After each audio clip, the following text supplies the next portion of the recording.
नमस्कार, citizen voice show में आप सबका स्वागत है। आज हम लोग चर्चा करेंगे कि अमेरिकन वॉर से क्या प्रभाव पड़ेगा मिडिल ईस्ट को, चाइना को, ग्लोबल एनर्जी पॉलिसीज को और सिक्योरिटी को।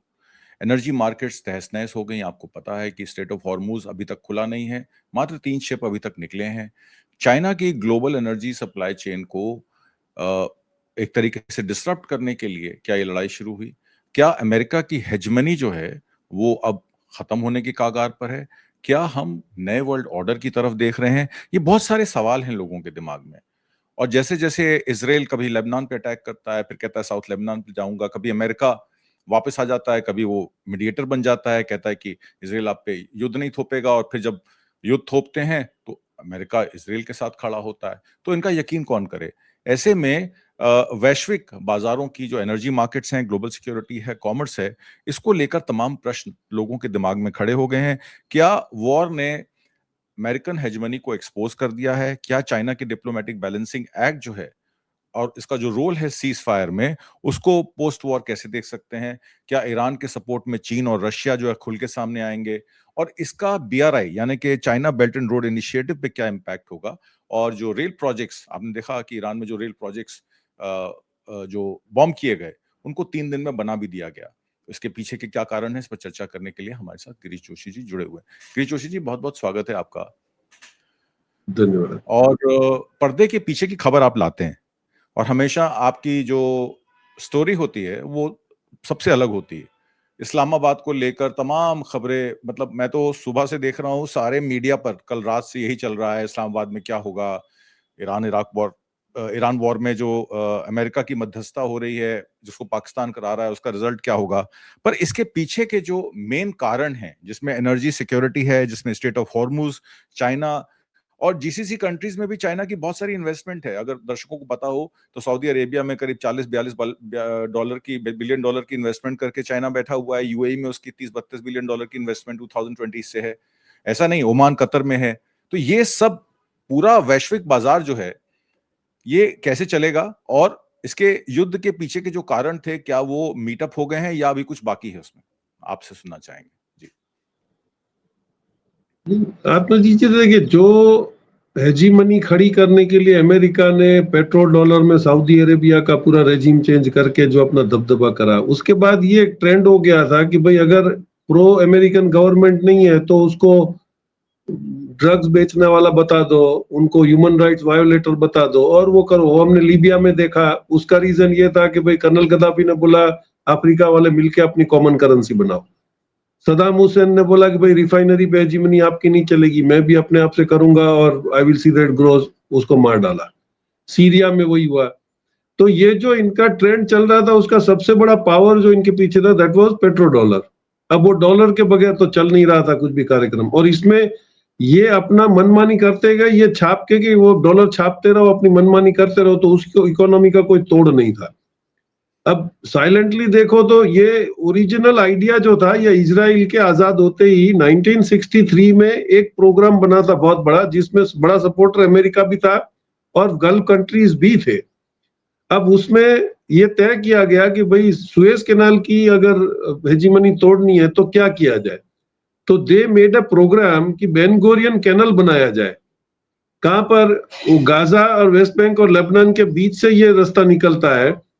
तो ये उस वक्त ऐसे तय हुआ कि 520 न्यूक्लियर एक्सप्लोजन करने पड़ेंगे, वो एनवायरनमेंट के लिए ठीक नहीं था, तो that was kept pending.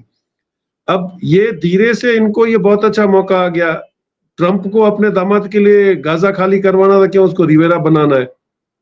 Israel को ये ख्याल आ गया कि चलो बेन गोरियन कैनाल बन जाएगी तो सुएज कैनाल की हेजीमनी खत्म हो जाएगी। उसके लिए उन्होंने लेबनान को तो कभी ग्रो होने नहीं दिया। लेबनान बीच में ग्रो होता है, फिर उसको खत्म करते हैं, क्योंकि उनका इरादा था कि लेबनान को खत्म करो। अब वो बेरूत पे बम्बार्डिंग करके उसको भी फ्लैट करना चाहते हैं, तो वो बम फोड़ने की जगह वॉर के बहाने पे उसको फ्लैट करके ये अपना बेन गोरियन कैनल बनाने के लिए वो इनकी एक बड़ी एक साजिश थी। अब वो दिख के पूरी नहीं हो रही है, क्योंकि उसके बीच में दूसरे कंट्रीज भी नजर रख रहे थे और बहुत ही साइलेंटली रशिया और चाइना ने अपनी हेजीमनी प्रोडक्ट्स में, स्पेस में, सैटेलाइट्स में, सब जगह खड़ी कर ली। तो जब इक्वल आ गए अमेरिका के पे, तो अब वो बात कर रहे हैं। अब इसमें देखिए जो अप्रोच का डिफरेंस है कि अमेरिका की एक थियरी है कि आप किसी को भी डरा दो, फिर अपने उनको हथियार बेचो और फिर उसमें वहां पे दुश्मनी बना के रखो ताकि हमारा हेजीमनी चले। अब गल्फ के अंदर सऊदी अरेबिया को उन्होंने बिठा दिया, प्रिंस क्राउन प्रिंस बैठ गए, सऊदी दुबई में अबू धाबी में ये 7 जो थे इनको भी इन्होंने बड़े आराम से बैठने दिया कि आप अपनी मनमर्जी करो, इकोनॉमिकल डेवलपमेंट करो, मैं आपके पीछे बैठा हूं, आपकी सिक्योरिटी मैं देखूंगा। सिक्योरिटी देखने के चक्कर में इन्होंने इनको बोल दिया कि आप ड्यूटी फ्री हो जाओ। तो दुनिया भर के जो धंधे ये कर रहा था अमेरिका, उसकी ऑफिसेज वहीं पे थी। आप देखिए सबसे बड़ी बैंक्स वहां पे है, सबसे बड़े जो हेज कंपनीज है वो वहां पर है। तो ये इन्होंने ऐसे सब जगह डेवलपमेंट के नाम से उनको अंदर से खोखला करने का जो प्रोग्राम किया था, ये धीरे रह के थैंक्स टू ईरान के ईरान ने ये सारा फचड़ा खोल दिया। और आप पहले से देखिए तो ईरान को इन्होंने सब तरह से घेरने की कोशिश की, हर बार मुंह की खाई है। तो उसके बावजूद ईरान को यह समझ में आ गया कि भाई ये छोड़ेगा नहीं, तो उसने बिल्कुल अपने आप को उतना रेडी कर लिया। और उसके बाद जब रशिया और चाइना का इनको सपोर्ट आ गया तो वो इलेक्ट्रॉनिकली भी वो बहुत ज्यादा पावरफुल हो गए। सैटेलाइट वॉच से भी उनको सपोर्ट मिलने लगा, मिसाइल्स और ड्रोन जो बनते थे। आपको पता था ये कामाकोजी ड्रोन जो ओरिजिनली इन्होंने बनाया, उसके बाद दिस वेंट टू रशिया। अब ये जॉइंटली बना रहे हैं रशिया में। उसमें जो इलेक्ट्रॉनिक्स आइटम जो हमने पहले बात करी थी कि बहुत पहले जब नॉर्थ कोरिया पे सैंक्शन लगा तो उसके जो कंप्यूटर और न्यूक्लियर प्रोग्राम को हैक करने के लिए इंटेल वगैरह इन लोगों ने सबने अपना एक सोर्स सॉफ्ट स्पॉट रखा था। अब उसको काउंटर करने के लिए नॉर्थ कोरिया ने एक WannaCry सॉफ्टवेयर बना दिया। वो इनसे भी खतरनाक था कि आप अगर उसके कंप्यूटर में घुसो तो वो तुम्हारे कंप्यूटर में रिवर्स घुस जाता था और तुम्हारा ही सिस्टम पूरा हैक कर लेता था। अब इसी को डेवलप करके रशिया ने इसको यूज कर दिया ड्रोन में। अब इसका एडवांटेज ये था कि भाई ये साइड ड्रोन्स वगैरह जो लास्ट जो इनके सैंपल्स आ गए 110 130, वो जहां पर भी उड़ते हैं वो नीचे अपने पूरे पेरीफेरी में वो सारी इक्विपमेंट्स को ब्लॉक कर देते हैं या उनके सिग्नल हेवायर कर देते हैं। और दिस वाज द रीजन के side drones and these went very successful. अब वो जैसे हुआ तो इन्होंने पहले वार्न करा कि भाई अमेरिकन सपोर्ट यहां से हटवा लो, नहीं तो आप पे भी दिक्कत होगी। क्योंकि आप देखिए ऑयल पे डायरेक्ट कंट्रोल नहीं लिया, लेकिन गल्फ के ऑयल में इनकी कंपनियां आके शेयर मार्केट में, और उनको उनके जो पैसे थे वो अमेरिका में ट्रेजरी बॉन्ड में रख के उसने सारों को ब्लैकमेल करा। अब उसको पता है कि जिस दिन ये वापस आएगा मांगने तो इनके पास 38 ट्रिलियन की वर्थ प्रॉपर्टी तो है नहीं। तो ये अच्छा था कि भाई अगर आप कुछ खा नहीं सकते हो तो दूसरों का भी खाना बिगाड़ दो। This is how you wanted कि इकोनॉमी को पहले क्रैश कर दो। तो इसने सबसे पहले गेम करी टेरिफ की, टेरिफ करके सबकी इकोनॉमी डिस्टर्ब करी। अब उस टाइम पे पीछे से इजराइल अपना जो इंटेंशन था वो पूरा कर रहा था कि भाई गाजा खाली करवा दो, इसके दामाद के लिए वो रिवेरा बनाएगा। फिर इसने जो अपने रिकवरी जो थी वो मांगी। अब भाई आप देखिए ये ultimately when he blackmailed the gulf countries कि भाई आपको युद्ध बंद करना है तो 2.5 ट्रिलियन दो और चालू रखना है तो 5 ट्रिलियन दो। अब इनकी समझ में आ गया कि अमेरिका अपने हथियार भी बेचता है और खर्चा भी हमसे लेता है। This happened in Iraq war also. तो अभी थोड़ा मंतव्य चेंज हो रहा है उसकी तरफ। सेकंड पार्ट ऑफ द देखिए कि भाई हर आदमी वॉर के पीछे नहीं पड़ा है, everybody is trying to look at the opportunity. अभी सबसे पहला चेंज देखिए 2004 में यूके में स्टारमर को मिलने के लिए अमीर को बुलाया गया था कतर के, और उन्होंने वहां पे एग्रीमेंट करी। 4 दिन पहले स्टारमर को कतर आना पड़ा है बात करने के लिए। इटली से इसको भी आना पड़ा है सऊदी अरेबिया मिलने के लिए मेलोनी को। तो ये समझ में आ गया है कि भाई अभी जिसका जहां पे रूट है वहां पे चलेगा। बिजनेस अलाइनमेंट होना है तो आपको उसके लेवल पे काम करना पड़ेगा। सबसे बड़ा डेवलपमेंट क्या हुआ कि लीडर ऑफ अपोजिशन जो है ताइवान की चिन ली-वन, वो 2 दिन से चाइना की विजिट में जिपिंग से मिली है और उसने बहुत ही अच्छा एक जॉइंट मैसेज दिया कि भाई water is for fishes and sky is for the birds. उसमें मिसाइल्स और ये सबमरीन्स नहीं चाहिए हमको। So I think that we can all grow together when we stay in peace. उसका मैसेज बहुत क्लियर है। तो रेजिम चेंज का 2 लोग रास्ता अपनाते हैं। एक अमेरिका अपनाता है कि वहां पे नुकसान कर दो, मिसाइलें मार दो, डरा दो और वो रेजिम चेंज कराओ, और एक चाइना है जो बहुत स्मार्टली ताइवान को कर रहा है। अब जो लोग ये बोलते हैं कि वो अपनी हेजीमनी क्रिएट करना चाहता है, उनको मालूम होना चाहिए कि 5 ऐसे सेल्फ ऑटोनोमस प्रोविंस चाइना में आज भी हैं। उसकी अगर कुछ मैं डेट्स गिनवा दूं, ये देखो ऑटोनोमस रीजन चाइना में एक है जिंगजिंग 1955 से है, एक है ग्वांगजिंग एक्साई, वो 1958 से है। एक निंगजिया है, वो भी 1958 से। इनर मंगोलिया 1947 से है और तिब्बत इज 1965। अब वो किसी तरह प्रोविंस चलाता हो, अगर आप उसको बोलते हो कि वो दादागिरी से चला रहा है तो हम भी तो स्टेट्स दादागिरी से चला रहे हैं, तो that is their internal matter. तो ये देखिए कि उसको जबरदस्ती आप बोल दो कि ताइवान को कंट्रोल करना है। अब ताइवान में इंटरेस्ट अमेरिका का सबसे ज्यादा है क्योंकि टीएसएमसी कंपनी वहां पर है। अब वो ताइवान सेमीकंडक्टर मैन्युफैक्चरिंग कंपनी है, उसमें इंटरेस्ट इनका लगा हुआ है क्योंकि उसका भी कॉम्पिटिटर नहीं है, सैमसंग है, लेकिन सैमसंग उस लेवल का नहीं कर पा रहा है। तो इनको ये इंटरेस्ट है कि भाई ताइवान को आजाद रखा जाए। लेकिन लास्ट जो आपने देख लिया कि जब चाइना ने ऑस्ट्रेलिया के पास 6 दिन तक अपनी वॉरशिप्स को घुमाई, अमेरिका से कोई रिस्पॉन्स नहीं आया। ताइवान पे उसने हवाई जहाज घुमाए, रिस्पॉन्स नहीं आया। जापान पे उसने हवाई जहाज घुमाए, तो इसका मतलब ये तीनों को मैसेज चला गया कि अमेरिका अब खुद से ही नहीं उठ रहा है तो आपकी हेल्प नहीं करेगा, you better come to terms. तो एक ये भी एक सॉफ्ट डिप्लोमेसी है और एक ये हार्ड डिप्लोमेसी है। अब इसमें ये डिफरेंस देखने के लिए अब देखो और कुछ जो चल रहा है, इसमें एक अजीब सा मैसेज आया कि इतने दिन के बाद एक कंपनी है पावरस, POWERUS, ये पावरस कंपनी जो है वो ट्रंप के दोनों बेटे एरिक और जूनियर ये वो खरीद लेते हैं। और ये कंपनी ओरिजिनली थी एग्रीकल्चर इक्विपमेंट्स बनाने के लिए और फायर फाइटिंग इक्विपमेंट। इसने सडनली अनाउंस कर दिया कि इंटरसेप्टर ड्रोन्स बनाने का इसने शुरू कर दिया बड़े पैमाने पे। अब ये ट्रंप के बेटे बाप लड़वा रहा है और इसके बेटे ड्रोन बेचेंगे। ये देखिए पूरा एक जो इकोनॉमिकल अरेंजमेंट पीछे चल रहा है। इसके बाद आप देखिए तो सडनली अफ्रीका में एक बड़ा चेंज आ रहा है। 2 दिन पहले फ्रांस में से किस किस ने निकाल दिया है, आप देखिए जिम्बाब्वे ने निकाल दिया 2023 में, नामीबिया ने निकाल दिया, गाना ने निकाल दिया, बुर्किना फासो ने, नाइजीर ने और तंजानिया ने। इन्होंने सारी फॉरेन कॉलोनीज वालों को निकाल दिया और उन्होंने सारी उनकी प्रॉपर्टी नेशनलाइज कर दी। So now they are the owner of the real wealth which is lying in Africa. अब इसको काउंटर करने के लिए अब इनको लगा कि अमेरिका से भी तो पल्ला छूट रहा है, तो क्या करना है, ये साइलेंटली 2-3 महीने से एक नई प्रैक्टिस शुरू हुई है। फ्रांस गोज टू अफ्रीका, वहां पे एक समिट कर रहा है। उसमें नायरोबी को वो समझा रहा है कि भाई हम लोग अभी आपके साथ इकोनॉमिकल टाइप करेंगे और आपका डेवलपमेंट करेंगे। अब नामीबिया उन पे कितना भरोसा करेगा, नोबडी नोज। अब केनिया ने फ्रांस के साथ डिफेंस एग्रीमेंट करी है और एग्रीमेंट करते ही 24 घंटे में 800 ट्रिप्स वहां पे फ्रांस की पहुंच गई है। तो इसका मतलब हुआ कि जैसे ही आपको वेस्ट साइड से निकाला गया, आप राइट साइड से फिर एंट्री मारना शुरू कर रहे हो, क्योंकि वहां पर भी आपको सी डोमिनेशन मिलेगा।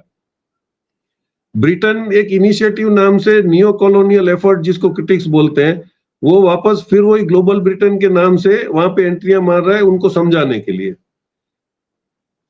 आप इसको देखिए, फिर जर्मनी भी नामीबिया में गया है, ग्रीन हाइड्रोजन का डेवलपमेंट हम आपको करके देंगे ताकि आपके ऑयल पे डिपेंडेंसी कम हो। और Namibia is a country which is very rich in diamonds and rare earth. वहां से तो उनको बहुत बुरी तरह से निकाल दिया, लेकिन ये बेशरम की तरह फिर से एंट्री मारना चाहते हैं, जैसे हमारे यहाँ ईस्ट इंडिया कंपनी धंधा करने आई थी और फिर राज कर दिया। तो now that is a old story. तो पोर्चुगल डेवलपमेंट कोऑपरेशन के नाम से एग्रीमेंट करने की कोशिश कर रहा है अफ्रीका में। अब ये सब वहां पे वापस इसलिए जा रहे हैं कि अब कमाएंगे कहां से। इन्होंने बहुत साल ये सारे अफ्रीकन कंट्रीज के रिसोर्सेज चुरा चुरा के इन्होंने बदमाशियां करी। आप देखिए जहां पर भी गोल्ड रिच या जिस आप सूडान की हालत देख लो, यमन की हालत देख लो, they are all rich in rare earth and mineral, लेकिन वो ऐसे सब कंट्रीज को उन्होंने जबरदस्ती लड़वा के ऐसे बर्बाद करके रखा है। तो लेट अस सी, अब दिक्कत क्या थी कि gulf and Iran never went together, तो वो आपस में जो डिस्टर्बेंस होता था उसका फायदा अमेरिका इनसे ही उठवा लेता था। Now things are coming clear on the surface. तो गल्फ को भी समझ में आता है, इनको जो एक डर है कि भाई अगर जैसे ही हेजीमनी हमारी राजाशाही की चली जाएगी, जैसे पब्लिक को हो रहा है, अभी बहरीन में हो रहा है, जैसे आपने सीरिया में करवा के आपने रिजीम चेंज कर दिया, ऐसे अगर रिजीम चेंज होता है तो फिर सऊदी अरेबिया के किंग को भी दिक्कत होगी, यूएई को भी होगी। लेकिन यहाँ पे the story is little different. Syria में 50% शियाज और सुन्नी थे, वहां पे आप अपना गेम कर पाए, इराक में आप कर पाए, सीरिया में कर पाए। अब लेकिन यहाँ पर थोड़ा सा मुश्किल है, क्योंकि दुबई में तो 1.5% ही ये लोगों का लोकल है, बाकी तो 90% एक्सप्लिट है, जिनको वोट देने का कोई पावर ही नहीं है, ना इधर वो वहां पे जाके कुछ हल्ला गुल्ला कर सकते। तो वाई आर दे अफ्रेड? और अभी जो वो हेल्प कर रहे थे वो धीरे से उन्होंने कर दिया। कल ईरान ने बहुत एक अच्छी गेम खेल रही कि भाई स्ट्रेट ऑफ हॉर्मोन पे मैं अकेला ही नहीं रखूंगा, क्योंकि Qatar and we both are partners in gas. तो हम दोनों इस पे कंट्रोल रखेंगे। तो अमेरिका वाली वो गेम जबरदस्ती छुड़वाने वाली खत्म हो जाती है। अब ओमान को कैसे हेल्प करना चाहते हैं? ओमान अपने आप को न्यूट्रल बना दो। धीरे धीरे अब देखिए इनका रवैया चेंज होता चला जा रहा है। ये अपने आप को ब्रिटिश की तरफ करके जाते हैं तो भी फंसते हैं, अमेरिका से दुश्मनी कर रहे हैं तो भी ये फंसते हैं, ईरान से अगर जब तक डर कम नहीं होता है तब तक ये फंसते हैं। तो इसको शुरू रखने के लिए अमेरिका एक तरफ जा रहा है, नेतन्याहू एक तरफ जा रहा है। नेतन्याहू को पता है जिस दिन युद्ध बंद हो गया तो तुमको जेल जाना है और तुम्हारी जो हालत होगी वो, क्योंकि अभी तो इंटरनेशनल कोर्ट्स में भी इसके ऊपर केस हो चुके हैं। वही हालत ट्रंप की है। ट्रंप अपने आप को एप्स्टीन से बचाने की कोशिश कर रहा है, लेकिन दिक्कत यहाँ पर है कि हम लोगों ने कुछ गलतियां करके जो इनको एडवांटेजेस दे दिए। आज एक गोल्डन अपॉर्चुनिटी हमारे पास थी कि आज अगर हम इजराइल नहीं गए होते तो आज शांति वार्ता हम लोग कराते और उसका बहुत बड़ा वेटेज भी होता, क्योंकि हम लोगों के पास भी जो कंट्रीज है दे आर नाउ रियलाइजिंग कि भाई चाइना की, आप देखिए बीआरआई शुरू करते करते आज 103 countries are in BRI. Latest news ऐसा है कि जापान ने भी कंसर्न कर लिया कि भाई मैं बीआरआई यूज करूंगा, क्योंकि सी रूट कितना रिस्की होता चला जा रहा है एवरीबडी नाउ नोस। और इसमें जब तक सैंक्शंस आप लगाए रखेंगे, 3,300 शिपें ऐसी हैं गोस्ट शिप्स, डार्क फ्लीट जो ऑयल बेच रही है, वो एआई बंद करके कहां खड़ी है किसी को नहीं पता है। तो sea routes are getting difficult. अभी इन्होंने अपनी अमेरिकन नेवल को कंट्रोल करने के लिए जो माइंस भेजी है वो कहां पड़ी हैं। हुतीज कब आपको बंद करा देंगे? Houthis are sitting silent, that is dangerous. तो आप देखिए अब इक्वल गेम शुरू हो गई है, Iran, Russia and China together. America अकेला पड़ता चला जा रहा है, यूरोपियन यूनियन को अपना जिंदा रहना है। आप देखिए लेटेस्ट में उन्होंने कैसे भी करके जेलेंस्की को कन्विंस करा, उसने बोला कि मैं एनर्जी सप्लाई पे सीज फायर करने को तैयार हूं क्योंकि उसके बगैर यूरोप मर जाएगा। अब अमेरिका के भरोसे बैठे थे, अमेरिका उनको माल दे नहीं पाएगा, देगा तो परवड़ेगा नहीं इनको। तो सब अपने अपने जुगाड़ में अभी लगे हुए हैं। War is now becoming secondary, क्योंकि ये अगर चलता रहा तो इकोनॉमिक कोलैप्स सारों का होना है, उसमें से सब अपना बचने का पहले रास्ता कर रहे हैं। तो I don't think this will go for long, लेकिन ये होगा कि मल्टीपोलर डिसीजंस आने शुरू हो जाएंगे, क्योंकि आपकी डॉलर हेजीमनी तो खत्म हो ही चुकी है, आप माने या ना माने। क्योंकि almost 103 countries into BRICS also people have started dealing in their own currency. ऊपर से पहले युआन की जो डिमांड थी, ईरान ने बोल दिया अब मेरी करेंसी में पैसा लाओ, ऑटोमेटिकली इसकी करेंसी पावरफुल हो जाएगी। अब आपको माल चाहिए तो आप सरेंडर करिए, नहीं करिए तो आप ऑल्टरनेट ढूंढिए, लेकिन ऑल्टरनेट अभी है नहीं। जो सऊदी अरेबिया करने की कोशिश कर रहा था कि वो रेड सी में अपनी कंपनीज को चलाएंगे, उस पर भी अब अटैक हो गया है। तो जब तक अमेरिका और इजराइल अपने कंडीशंस पे नहीं आते हैं तब तक ईरान सबको मारता रहेगा, ये भी तय हो गया। Now everybody will have to decide कि भाई शांति करनी है या युद्ध करना है, और युद्ध करने की कैपेसिटी है नहीं। और ये समझ में आ गया अमेरिका को कि बीच बीच में आप सांस लेते रहो, वो जैसे फ्री रेसलिंग होता है उसमें बेल बजती है और साइड में बैठ जाते हैं, फिर आके वो अपना रिज्यूनेट करते हैं। लेकिन इस वक्त गलती हो गई कि अमेरिका ने तो बेल बजा के बैठ लिया, पीछे से हमास वालों ने इनको ठोकना शुरू कर दिया। तो अब वो लड़ेगा हमास से या इजराइल से लड़ेगा? तो ही इज गेटिंग स्क्वीज्ड। और ये जितनी जिद्दें करेगा, क्योंकि सबसे बड़ी इनकी मोसाद और सीआईए जो ये बड़ी फांके करते थे, इनको समझ में नहीं आया कि ईरान ने अपने आप को कितना डेवलप कर लिया। तो इनके ड्रोन्स गिर गए, इनके F-35, इनकी मार्केट भी खत्म हो गई। आपके डेविड स्लिंग भी नहीं बिकेगा, आपका आयरन डोम भी नहीं बिकेगा, आपकी एरो भी नहीं बिकेगी, क्योंकि उसका असलियत समझ में आ गया। उसकी तरफ सैटेलाइट से जो गेम्स चाइना ने इनको सपोर्ट में दिया है, वो प्रूव कर रहे हैं कि भाई आपसे बहुत ज्यादा पावरफुल है। So now it is becoming very decision. अब देखना पड़ेगा, बहुत ही जल्द इसका डिसीजन आएगा। लेकिन अगर गलत कदम अमेरिका और इजराइल अभी उठाते हैं तो इट विल टर्न हैवी, क्योंकि सपोर्ट बेस सारा चला गया। पहले तो नेटो के भरोसे पे कहीं पर भी अटैक कर देते थे, अब बड़ा सपोर्ट नेटो का चला गया है। अब वो स्विट्जरलैंड भी भूल गया, अब वो कनाडा भी भूल गया, अब वो ग्रीनलैंड भी भूल गया, सब भूल गया। अब वो कहां से निकलेगा उसका ही रास्ता ढूंढने में वो परेशान है। देखते हैं क्या होता है जी। इसमें एक इम्पॉर्टेंट सवाल जो खड़ा होता है वो ये कि अमेरिका एक्सक्लूसिव सिक्योरिटी गारंटी दे रहा था जीसीसी कोऑर्डिनेशन के लिए, यही वो नाटो को दे रहा था, और यूक्रेन युद्ध के बाद उन्होंने नाटो से सिक्योरिटी गारंटी हटा ली। अब जीसीसी कंट्रीज जो हैं वो असमंजस में है कि चाइना अपना रीजनल इंफ्रास्ट्रक्चर तो क्रिएट कर रहा है, पर क्या वो एक सिक्योरिटी आर्किटेक्चर भी दे पाएगा?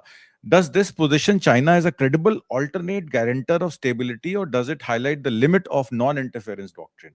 क्योंकि चाइना का नॉन इंटरफेरेंस डॉक्ट्रिन है, वो कॉमर्स, बिजनेस, प्रोडक्शन और आर्थिक नीतियों के तहत पैसा लगाता है, इंफ्रास्ट्रक्चर क्रिएट करता है और अफ्रीका से middle eastern, central Asia, China को जोड़ रहा है।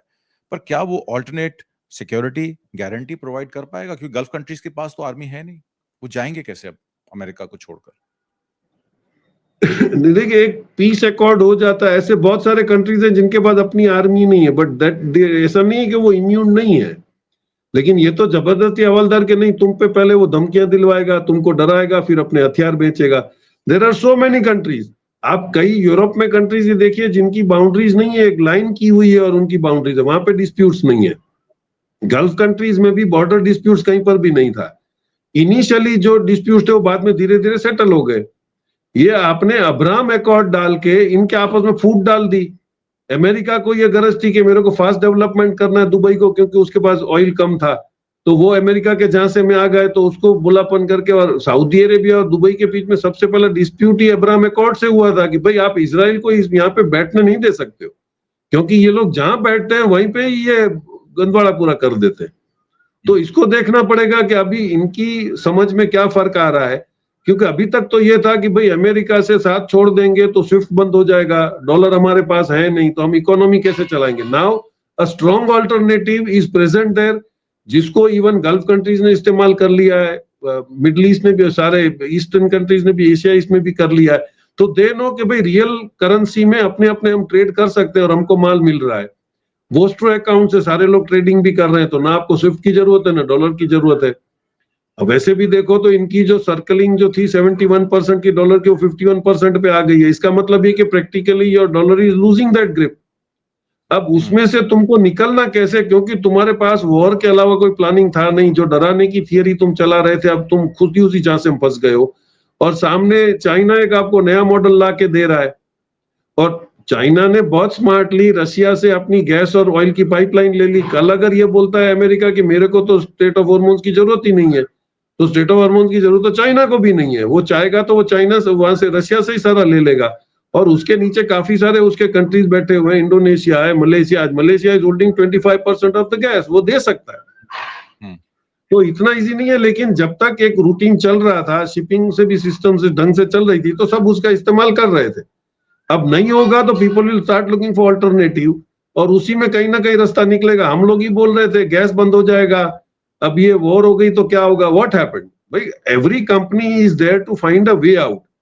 आज हमको इंडियन ऑयल नहीं पूछने आएगा कि भाई वहां से बंद हो गया, मैं कहां से लूं। They are already into the job, उनको कहां से लेना है, कब सस्ता पड़ता है। शिपिंग कंपनी में भी ऐसा नहीं है, शिपिंग कंपनी में भी चार्टर के रेट्स होते हैं, मंथली रेट्स होते हैं, पोर्ट टू पोर्ट रेट्स होते हैं। तो वो कंपनी सिर्फ ऑयल की नहीं सोचती है, कहां से सस्ता आएगा, किस अरेंजमेंट से सस्ता आएगा, that is their job and they are doing it. और माल की तो कमी कहीं थी नहीं ना, लेकिन ये एडवर्टाइजमेंट करना, जबरदस्ती ब्लैक मार्केटियर्स जो हैं उनको आप इंस्टिगेट करो। और सबसे बड़ा अभी देख लो कि जो बिटकॉइन क्रिएट करने की कोशिश कर रहा था, बिटकॉइन में भी ईरान ने इसको मार दिया है। इसने गैस पे सैंक्शन लगाया, तो वही गैस बिटकॉइन माइनिंग के लिए ईरान ने लगाया। कुछ फिगर्स मेरे पास अजीब थे, आई डोंट नो। देखिए, सबसे ज्यादा अमेरिका के पास है 3,28,000, चाइना के पास है 1,90,000, यूके के पास, अब इसमें इंटरेस्टिंग इज यूक्रेन के पास 46,351 बिटकॉइंस है। उसमें वो लिखता है डोनेशन से मिले हैं। आप देखिए, ये और एक चाल अमेरिका जो चलने की कोशिश कर रहा है। भूटान को भी 13,000 दिए हैं, वो बोलता है कॉन्फेसिकेटेड है। एल सेल्वाडोर जिसका ऑयल पे मोनोपोली, उसको भी जबरदस्ती 7,600 दे के रखें कि कल अगर सब बंद हो जाए तो उससे लेंगे। यूएई के पास 6,400 है। अब देखिए, इसमें जर्मनी से इन्होंने 2024 में 50,000 बीटी बिकवा दिए थे। अब ये सबको समझ में आ रहा है कि भाई इसके झांसे में मत आना, नहीं तो आज जो ये अच्छा बन के करा रहा है, कल उसी का हमको उसी से ब्लैकमेल करेगा। तो lot of things are changing. India में भी है, लेकिन गवर्नमेंट प्लेयर्स नहीं है, प्राइवेट प्लेयर्स के पास बहुत बिटकॉइन। तो ये आप समझिए कि कल अगर चाइना जो अपना 2 नंबर का माल जो ईरान बेच रहा है, वो बिटकॉइन में अगर जमा करना शुरू करेगा, तो he will get into that rating. तो बहुत सारी कॉम्प्लिकेशंस हैं जो समझ में नहीं आ रही। पब्लिक को बस पाकिस्तान दिख रहा है, कराची में क्या बात हो, कुछ नहीं होगी। ये 6-7 दिन की छुट्टी लेता है, फिर आके अपनी औकात दिखाना शुरू कर देता है। This is story. हम लोगों ने डिस्कस भी करा था कि भाई ये सीज फायर की बात करता है, तो इसके MQ-9 ड्रोन ऊपर घूम क्यों रहे। वो बिल्कुल बंदर अब्बास से वहां तक घूम रहे थे। क्यों घूम रहे भाई, जब तुमने सीज फायर कर दिया। नहीं, वो सर्वेलेंस कर रहा था कब अटैक करना है, कैसे करना है। अब वो आपका जबरदस्ती एक एयरपोर्ट पे आपके प्लेन से आदमी गिर जाता है, उसको बचाने के लिए आप C-130 ले जाते हो, उसके अंदर से जीपें निकलती हैं, उसके अंदर टैंक, क्या मतलब था? उसको तो कैसे भी करके अभी भी वो दिमाग में है कि मेरे को वो 60% एनरिच यूरेनियम कैसे भी करके इधर से ले लेना है।